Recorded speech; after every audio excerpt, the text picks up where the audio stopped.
Hey everyone, welcome to the channel where we love to talk about movies. Welcome especially if you're new. If you enjoy talking about movies and staying up to speed on what's in theaters and what's worth checking out, be sure to hit that subscribe button so you never miss a review. Alright, with that we're going to get into today's review, which is for Polite Society. I just saw it today in theaters, so we're going to talk to it.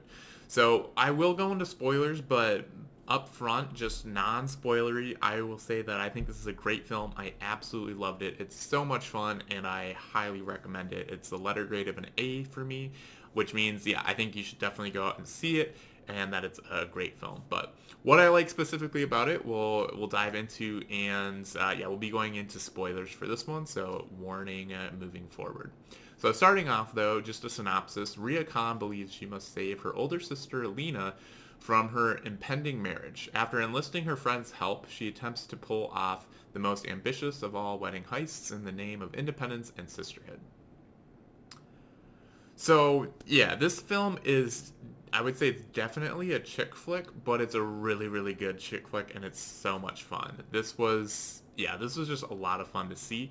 However, if you know absolutely like 100% sure that chick flicks just aren't your thing, I'd say still maybe give this one a try, but that might be the only reason why I wouldn't absolutely recommend this film. But I think it's just so much fun, and yeah, like the main characters are a couple. Like I mean, it's mainly Rhea and her sister and her friends, but yeah, it was just a lot of fun to see. I think it was great to see her bond with her sister and what that dynamic looks like, but then contrast that with her friends.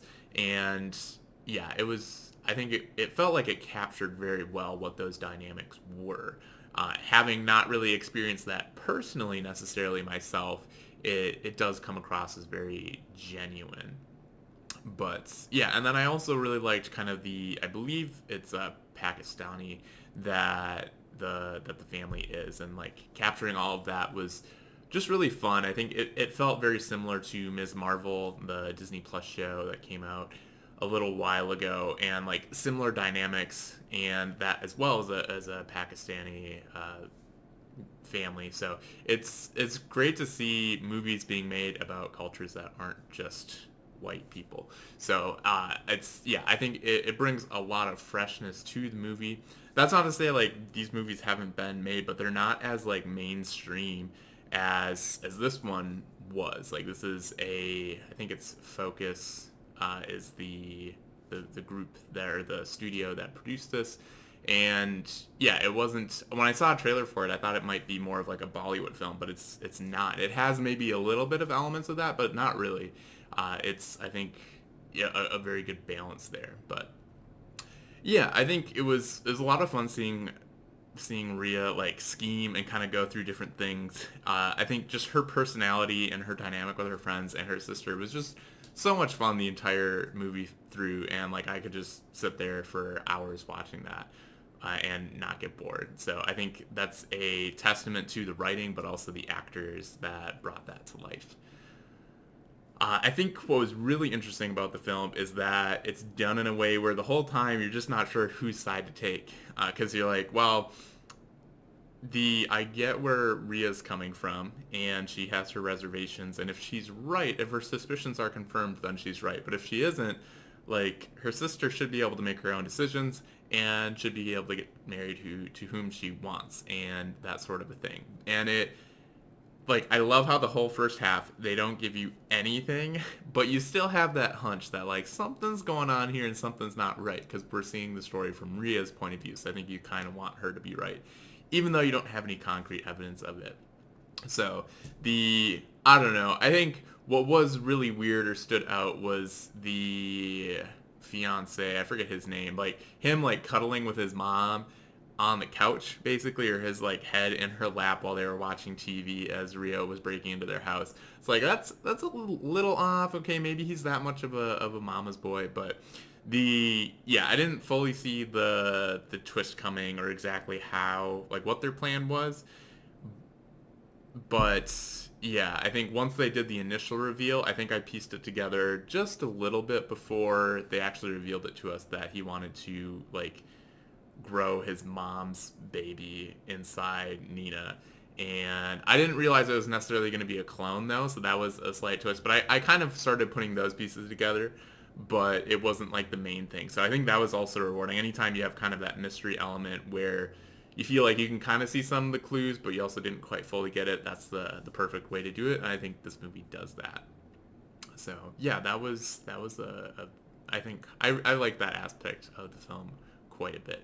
It very much gave me the vibes of like Kick-Ass, where it's just not a film like anything else, but it focuses on high schoolers and it's just a lot of fun.